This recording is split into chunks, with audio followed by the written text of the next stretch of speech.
நான் எப்படி ஜெபிச்சா என் ஜெபம் கேட்கப்படும் என்ற கேள்வியோடு இருக்கும் ஆத்மாவே இன்று கர்த்தர் உங்களுக்கு சொல்லுவது சங்கீதம் 115:1.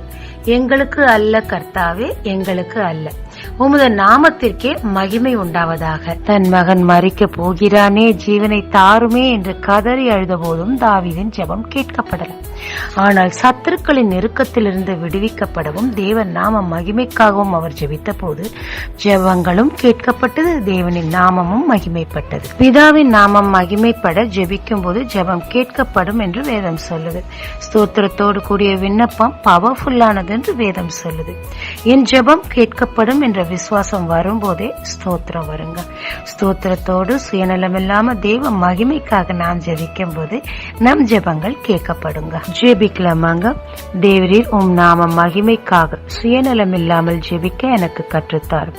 இயேசு மூலம் பிதாவே, ஆமென். இயேசு கிறிஸ்துவின் நாமத்தில் இந்த நாளில் உங்களை ஆசீர்வதிக்கும் ஜீசஸ் விஷன்.